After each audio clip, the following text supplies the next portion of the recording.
بسم الله الرحمن الرحيم. ان شاء الله معكم النهارده تحليل اداء نادي الزمالك في مباراته التي اقيمت مع نادي الداخليه في بطوله الدوري المصري الممتاز. الزمالك تحت قيادة فنية بخوزيه جوميز بدأ بخطة 4-2-3-1.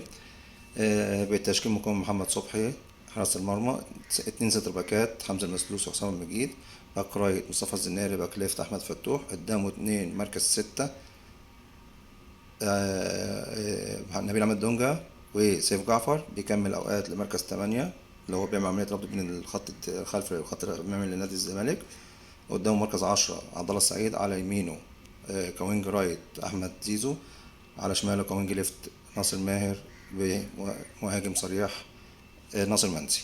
الداخلية بتلعب بطريقة 4-5-1 بتأمين دفاعي على حدود 18 بتاعتها، بمهاجم صريح بيلعب على دفاع نادي الزمالك.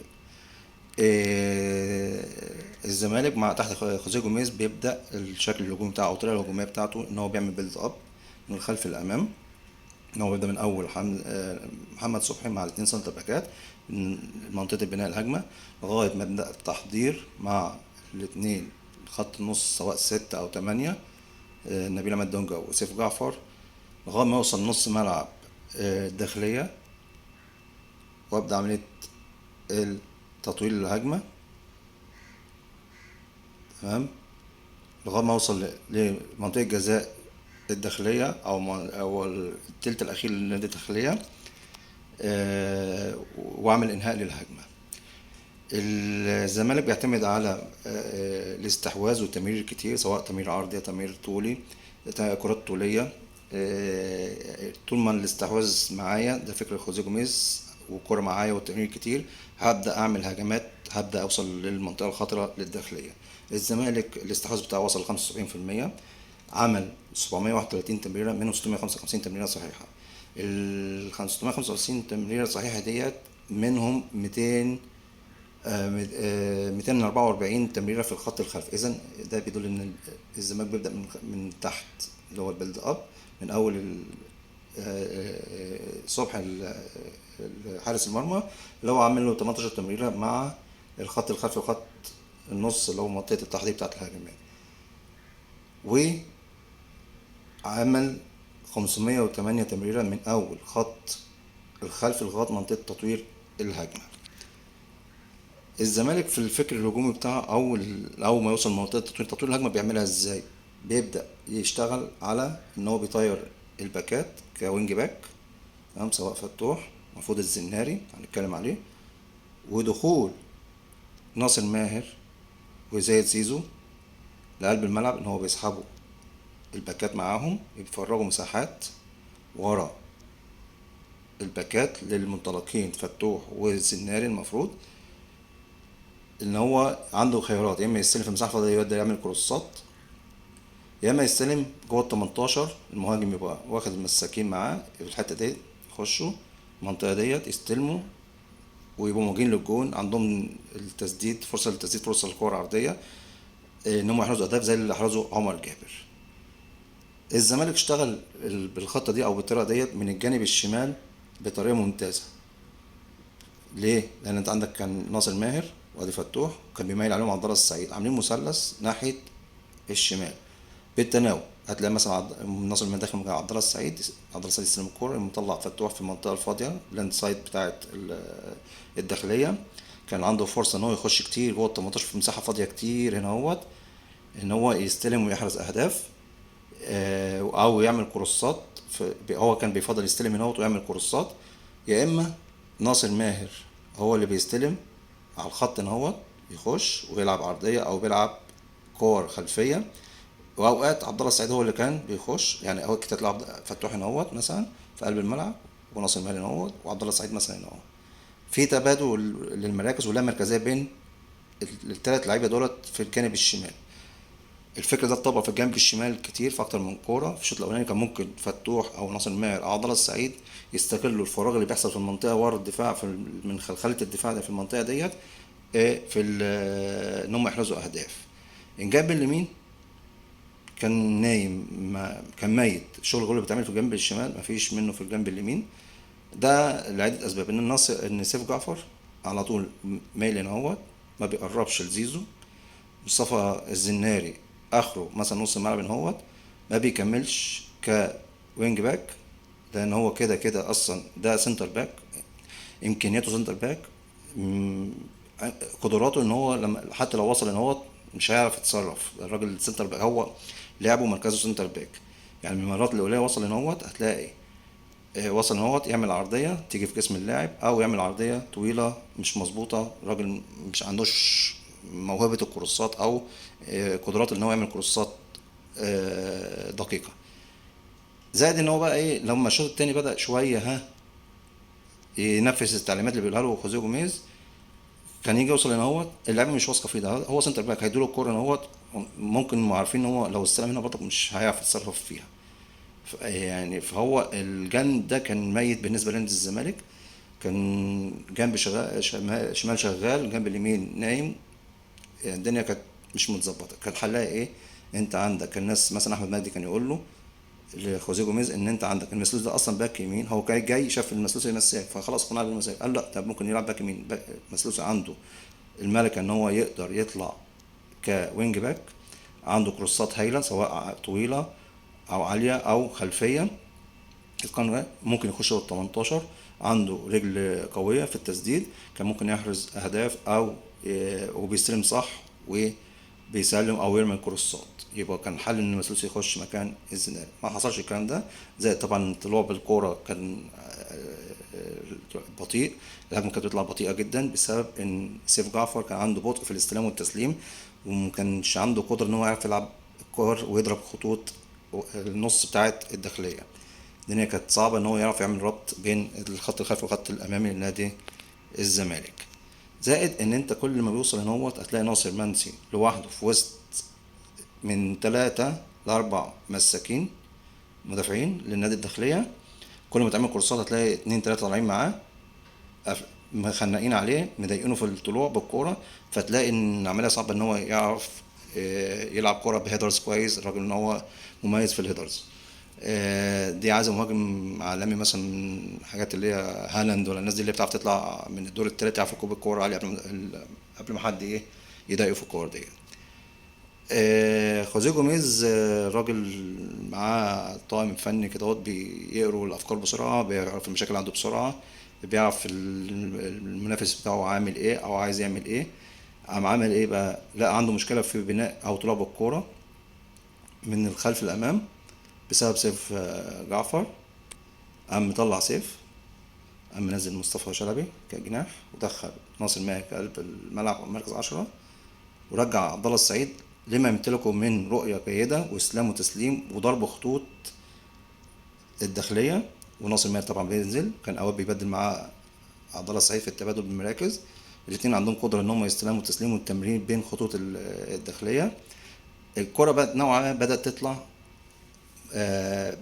بسرعة أسرع. زائد ان انت ادى تعليمات للزناري الشوط التاني ان هو يطلع يكمل في الهجوم. تلاقي كتير من زيزو داخل كده. مصطفى شلبي طبعا فاتح الجنب دوت، اوقات يخش يعدي ويطلع ويعمل كروسات او يخش قلب ال 18.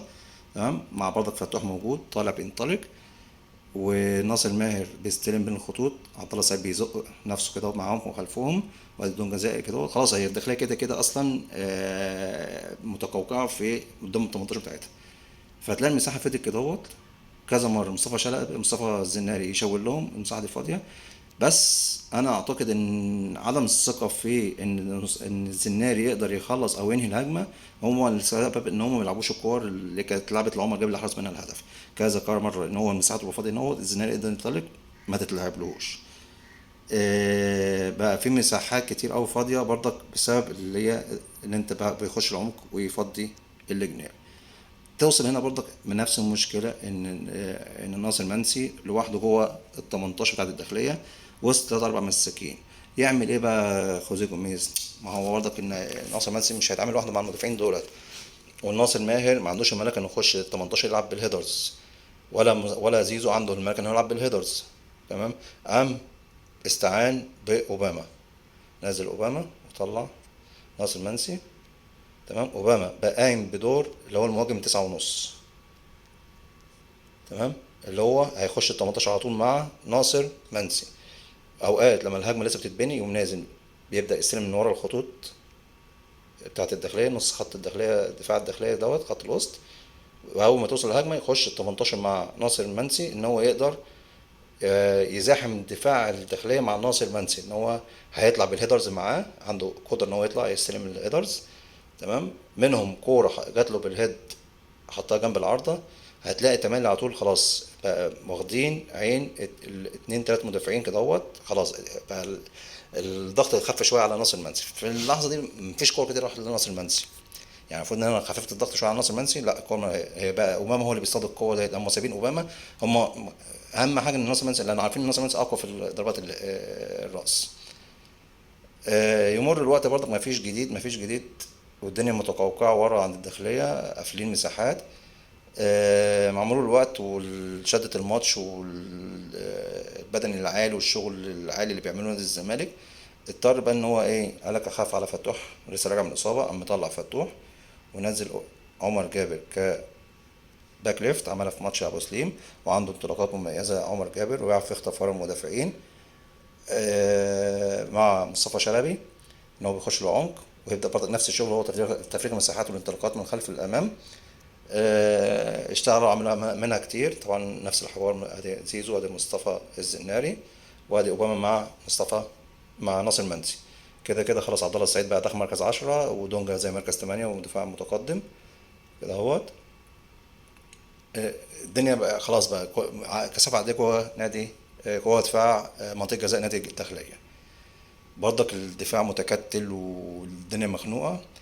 الفكر السريع والمغامرة بقى، اللي انا خلاص انا الوقت بيعدي وعايز اكسب. دقيقة 75 يوم ساحب مصطفى الزناري، كده كده الداخلية خلاص بتدافع، انا ما مش قليل اول ما بتعمل هجمات، قام منزل سامسون اكينولا اللي نزل يعتبر عمل تحول وتغير لأداء نادي الزمالك، ومن أحسن المباريات اللي عملها نادي الزمالك مع نادي الزمالك.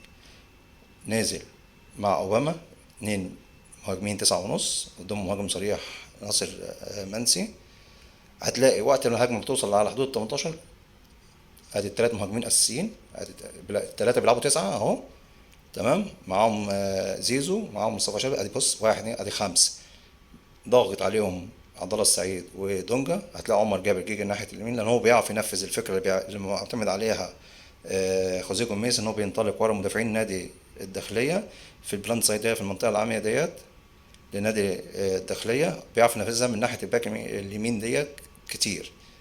ومنها احرز الهدف الاولاني لما زيزو اخد نفسه كده، هو طلع خد معاه المساكين.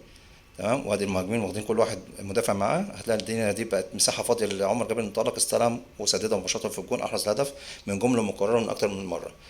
لما نزل سامسون عمل تحرر، فكك الدفاعات الداخليه، ان هم هتلاقي مره ان اوباما نازل بيستلم كمركز 10 مثلا، او بيسند مع عبد الله السعيد وداخل ناصر سامسون مع ناصر منسي.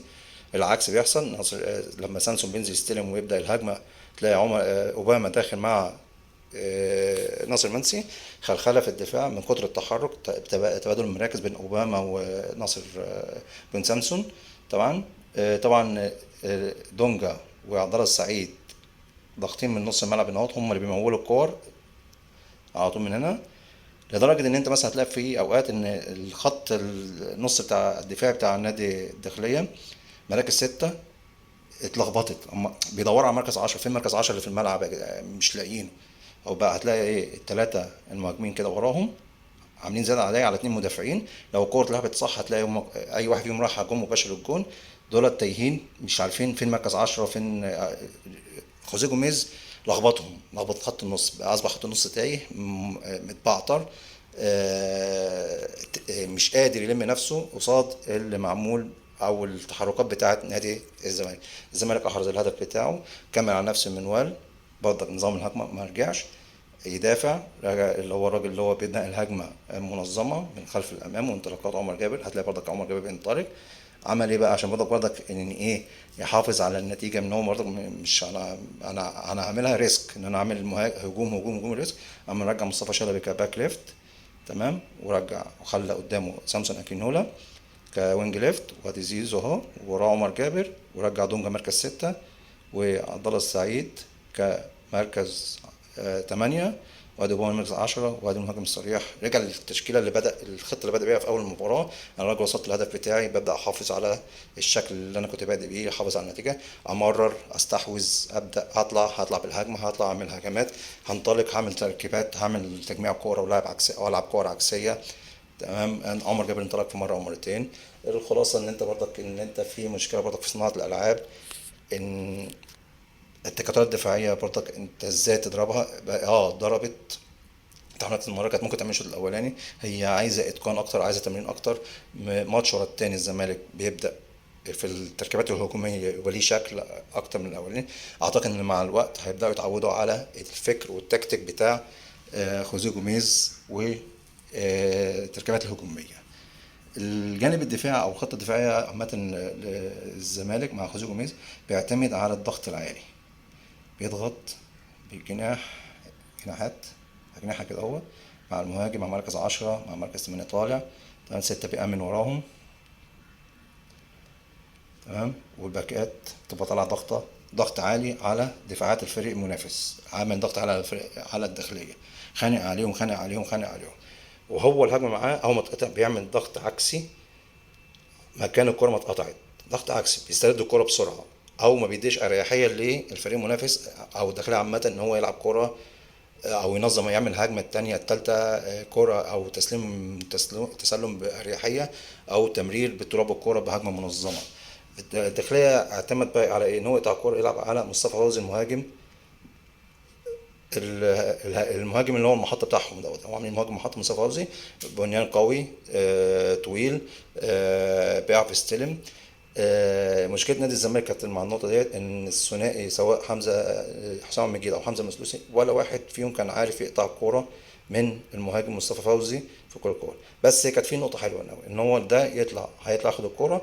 لو حمزه المسلوسي اللي مع المهاجم ينزل، حسام مجيد بيعمل تغطيه وراه، ان الكوره دي لو عدت منهم هو هيعرف يغطي، او لو لعبها بهيد او اي حاجه، لو اي واحد منطلق ده عامل عمق اهوت هيقدر يروح يقطع الكوره.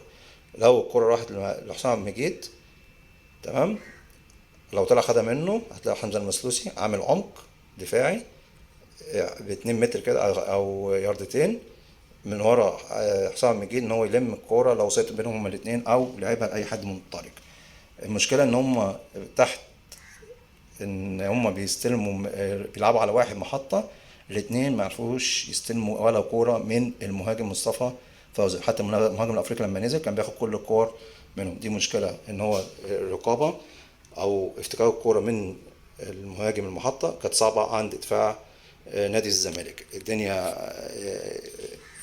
كانت الداخليه مش قادر تلعب الكوره، مش عامل ضغط عالي على نادي الزمالك، فكان مديه اريحيه شويه لدفاع نادي الزمالك ان هو معلوش ضغط وكان بيعرف يطلع بالكوره عادي. والهجمات كانت قليله نظرا لان هم بيعتمدوا على ان هم الداخليه بتعتمد على الدفاع عن المنطقه ولعب كور مباشره على المهاجم المحطه. هي فرصه او فرصتين خطيرين للنادي الداخليه في ال90 دقيقة. ده برضك ان الداخلية ما عملش هجوم شرس على نادي الزمالك. من مباراة لمباراة في ملامح بدأت تظهر لنادي الزمالك، سواء موضوع الهجوم وطلب الكورة والتركيبات وتفضية المساحات وتبادل المراكز اللعيبة، وسواء الدفاع اللي هو الضغط العالي المتقدم من نص ملعب الفريق او من عند 18 الفريق المنافس، والضغط العكسي اللي هو بيسترد الكرة بسرعة. شكرا.